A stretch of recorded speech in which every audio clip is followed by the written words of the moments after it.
Hello, guys, and welcome to a brand new podcast about flesh and blood from myself, Sam, and my buddy Liam.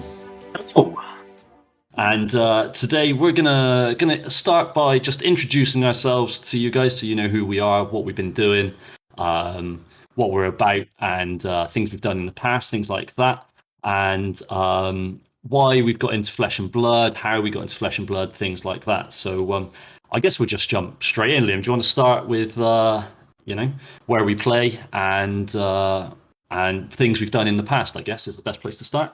yeah, sounds good. So my name's Liam. I'm from Bristol, along with Sam. We play at our friendly local gaming store, Excelsior Games.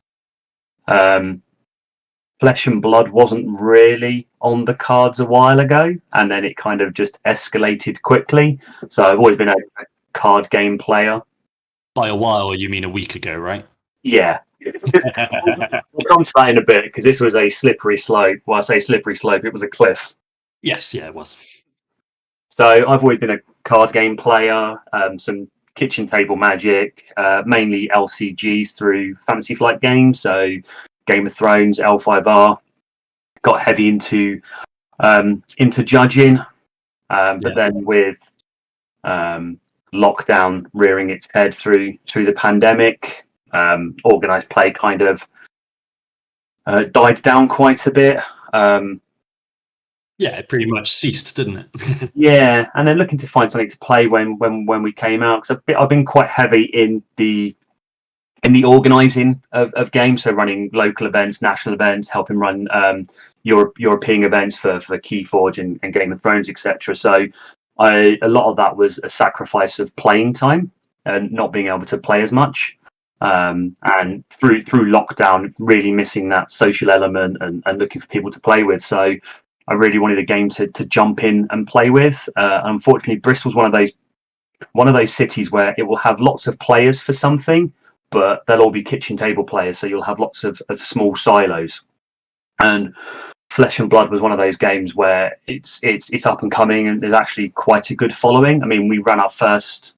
There was the first event that I went to, which was the budget blitz, and there was 16 players on a Thursday night, which was really nice and refreshing. So I said I was going to go in budget only, and I might be about 8 boxes in so far within a week. Yeah, I'm sure we'll get the screen grabs of me and Liam being very casual about our interest in Flesh and Blood about 2.5 weeks ago, and we can all have a good laugh at that. And my drop into this is entirely your fault, Sam. I am laying the blame clearly on you because I was resisting, and as soon as you went, I'm in. I was like, oh, well, that's me done then. Go on then, sign me up. I'll have a try. And then the rest is a very, very brief history. But what about yourself, Sam? Yeah, so obviously same as you, we met a long time ago playing card games, all the FFG ones. I think you forgot to mention the greatest card game ever How can I created. forget Conquest? You forgot Conquest, which is probably the main one that I miss playing, and we had a great time playing that. And you forgot to mention that you ran Conquest Nationals as well, so just another feather in your cap there of TOing. Yep. But you know what they say, those who can't play judge. And I did a lot of judging. I guess we'll find out how well you can play now. Now we're in Flesh and Blood. Pretty much the same. Just all the FFG card games. Just really enjoy competitive card games. I've stayed away from TCGs for many years. I never got into Magic. I got into Star Wars Destiny when FFG flirted with that for a year or two. And went pretty heavy in trying to collect full sets of that. So I won't be doing that again. But this is a fairly long history of card game playing, always kind of mid to upper mid table, on the cusp of a cut. And just, trying to take that next step with Flesh and Blood. Gonna be working hard to try and do well in this one, I think. Already dropped far too much money on a Teklo Foundry Heart, which I was resisting for a few days, and then I got a decent offer, a decent price and decent shipping, so decided I'd go for it. Pulled a few sweet cards to trade for it, but I'm getting a bit off track there. I think I was supposed to be talking about dipping my toes in, but yeah, you can see how quickly and how far me and Liam have jumped in, just straight in, head The first, best bit is the cracking screen grabs packs. we have of you in our little group chat, some of our card game friends, where it was, feel free to screenshot this and come back to me in 6 months' time when I'm trying to complete collections, buying legendaries and whatnot. And yeah, 6 months turned out to be 6 days. Yeah, 6 months was an optimistic guess there. It was a very optimistic guess, 6 months, wasn't it? But I mean, the game has just grabbed me. I think it's so much fun to play, and whilst some of the cards are crazy prices, I seem to have got a bit lucky and pulled a few decent cards anyway. And actually, the majority of the cards are pretty obtainable. Everybody in the Bristol Met has been fantastic. Just we all turn up on a Thursday evening for our weekly nights, and people are just handing out piles of cards. Just like, oh, you're playing this hero, are you? I've got all these commons and rares that I don't need. There you go. Just like, bam, fill out your collection. So actually, I've got a pretty much complete mechanologist collection, and I've only bought one single. I've got a few majestics to fill out, but I think Liam's holding on to those for me for some trades. So yeah, it's been really good. Just diving in. The group's been amazing. For once, only know a handful of people in the meta. Usually, it's kind of we know 50 to 75% of the people playing the game before we've even jumped in. Whereas this one, I think the event with the 16 people, I think I knew 5 properly. Obviously, I'd seen others passing in the store, but not actually played any games properly with them before. So it's great to have that whole group of new people to play as well. Yeah, definitely. And I think one of the things on reflection on it is with trading games. We've actually done a few in the past. The train wreck that was Warhammer Oh yeah. Champions or whatnot. Whatever it was called. Yeah, it was Yeah. Champions, wasn't it? Yeah, yeah, yeah. But it's that social element you get through trading. And we sat there for an hour beforehand, just having a chat about cards, cracking some packs, doing some trades, and it's a nice balance between that and gaming, which I think, given the last 18 months that we've had, is been beyond refreshing. Yeah, been absolutely desperate to get out and socialize with friends, see friends, play some games, and chat. Like, which being the massive introvert that I am, which sounds weird when I've been on so many podcasts, but being the massive introvert I am, I thought I'd hate having to go out all the time. I thought lockdown would be perfect for me. Unfortunately, I didn't get to actually lock down very much with my job, but I did get 6 weeks inside, not in jail. That's not 6 weeks locked inside during December when did have COVID. But that wasn't really a rest or refreshing either. So yeah, I'm just desperate to get out, play games, and meet people. To be honest, which is weird considering how much I hate social interaction normally. But then saying podcast, this isn't our first foray into podcasting, though, is it, Sam? It is not. No. Maybe some of you will have heard our lovely pirate voices before. Well, my lovely pirate voice. So yeah, we previously were the Void Pirates. Unfortunately, I don't think we've managed to rope Rich into Flesh and Blood. So he's not with us for this one, which is always a shame. You just got us two reprobates instead. Yeah, two idiots learning Flesh and Blood, basically. Yeah, exactly that. And Rich always led the Void Pirates podcast. He was like the host, as it were. So we're kind of hostless and bumbling our way through. So hopefully it's mildly entertaining. Right. So what can we expect, Liam, from the podcast? What are we going to be doing? Is it just a podcast? Are we going to be doing other stuff? What are we going to see? Well, before we do that, let's do the disclaimer. Okay, there is not going to be top tier plays, top tier deck picks.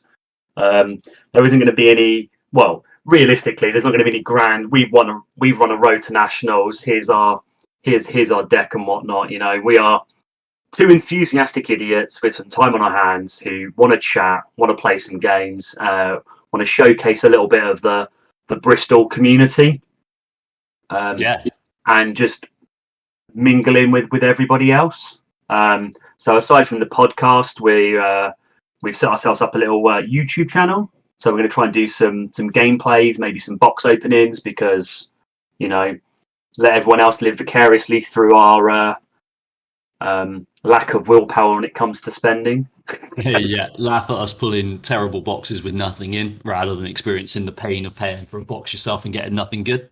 Yeah, yeah. So bit of chat. We'll probably look at trying to interview some of our locals, get a bit of a showcase. Yeah, I think we'll do a meet and greet section.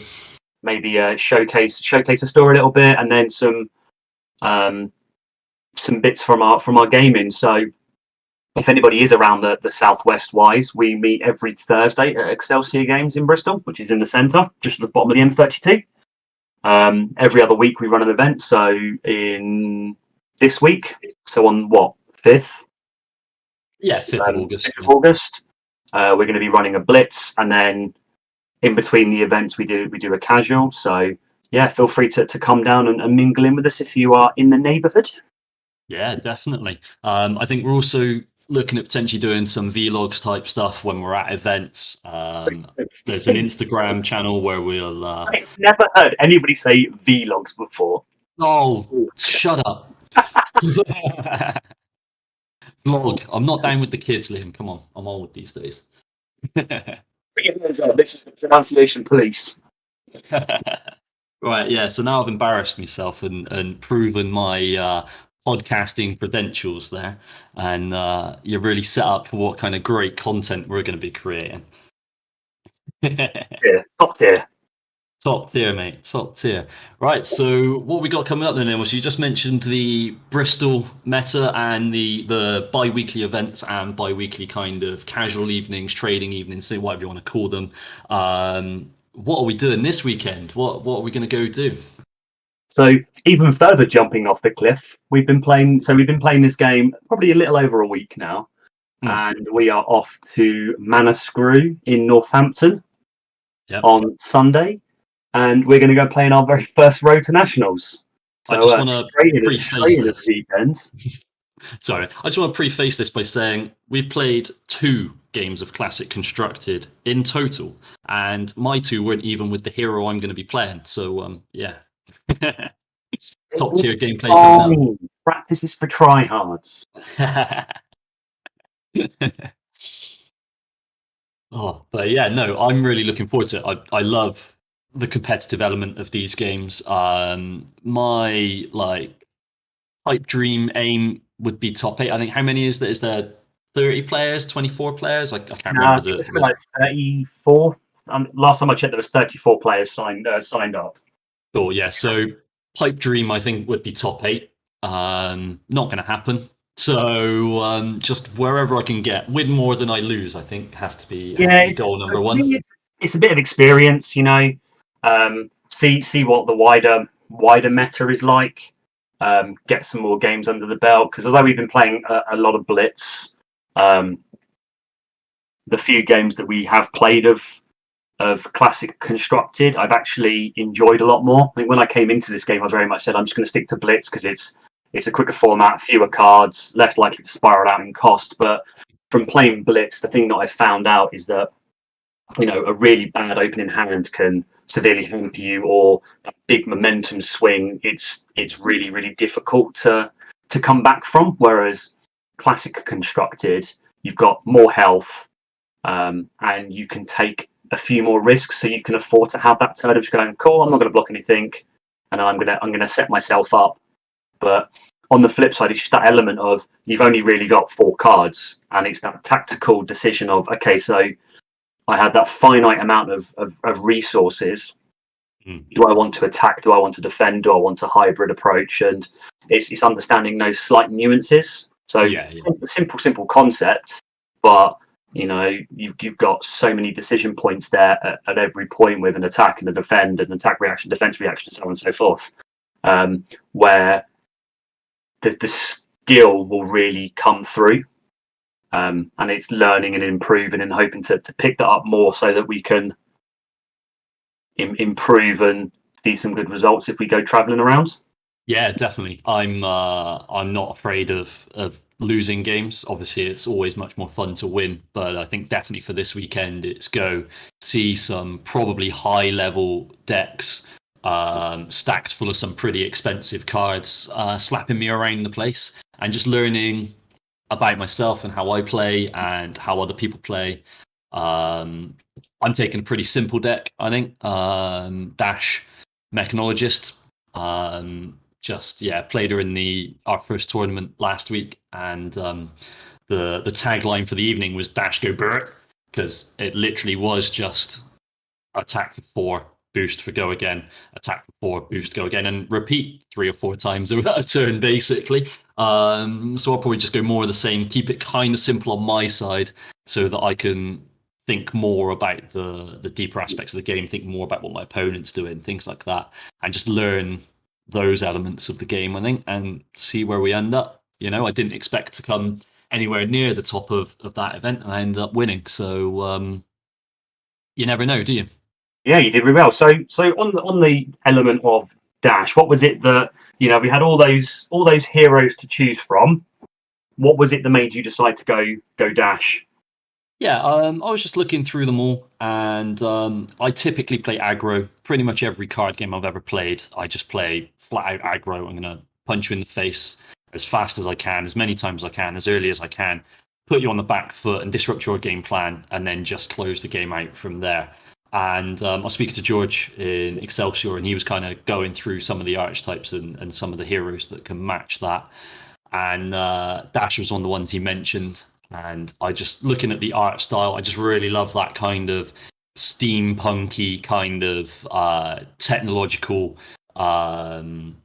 style. It looks really cool to me. I really enjoy it. It's not what the image I had of Flesh and Blood before I'd even picked up a card. I had a very gladiatorial sand arena fighting with swords and shields image in my head for some reason. So coming into the game and seeing that actually it's much broader than that, and there is this really cool steampunk element. I really like some of the foils as well, because there's so much steam and metallics on the cards that actually even the most simplest of cold foils look really amazing in Dash. They're really bright and shiny and really just stick out to me. And so it was a mixture of being a gameplay type that I like, and just a cool looking theme. And what about yourself, Lim? Who have you mained, and what's the main draw into them for you? I mained Prism.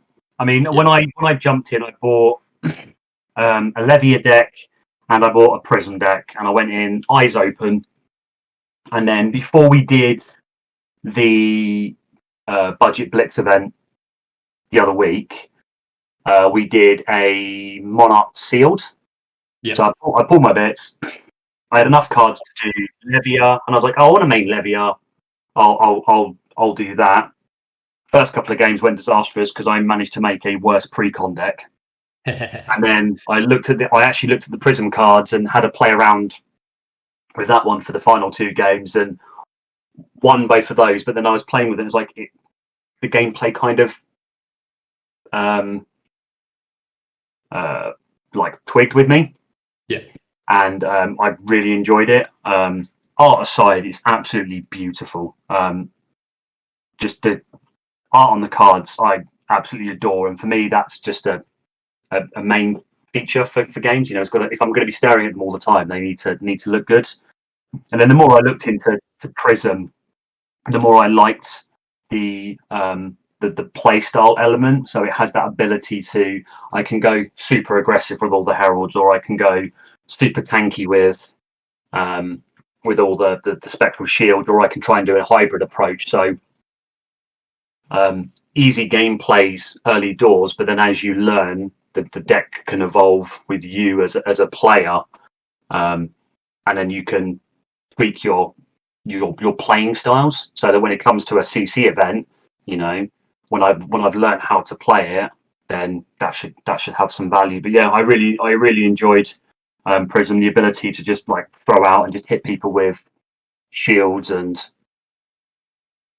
lots of sparkly angels. Yeah, and obviously the artwork is huge. It's great. It looks really nice, and you probably guessed from the name that we really like the Heralds artwork, and them as a kind of design. Um, They're really cool. I really love that Herald of Tenacity artwork. It just looks so amazing, really powerful. And yeah, cool. So, um, what's next then? And what we got to look forward to in future episodes? I think we're gonna start winding this intro one down here. We've talked about ourselves a little bit. You got an idea of who we are, where we're from, what to expect from us. So, what are we So gonna do for the next one? next episode, so I think we'll probably try and do these fortnightly. Yeah, something like that, semi-regularly. I don't want to commit to an exact time and date, but because work's a bit crazy at times. But yeah, we'll aim for fortnightly, maybe more closer together if we're particularly enthused or have a big event to talk about, or maybe if there's a dry patch, a little bit longer. But yeah, we'll aim for about every 2 weeks, I think. So we'll be able to cover off our Blitz event that we've got coming up on Thursday at the store. So whereas the last one was budget, this one is Get the no wallet holds barred. So get your wallet out, which is what I did. which will be quite nice. Yeah, And then definitely. we can cover off the hopefully not disastrous road trip to Northampton. Yeah.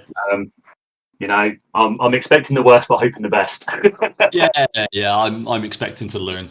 That's what I'm expecting. I'll be happy with any positive results. Yeah. So yeah, so that's going to be it from us, guys. Then keep an eye out. I expect I'll post on the social media channels. We got the Facebook page and the Instagram page. Updates throughout the day, depending on it. The timing's really tight for Sunday. It's like 5 minutes between each round with no lunch break.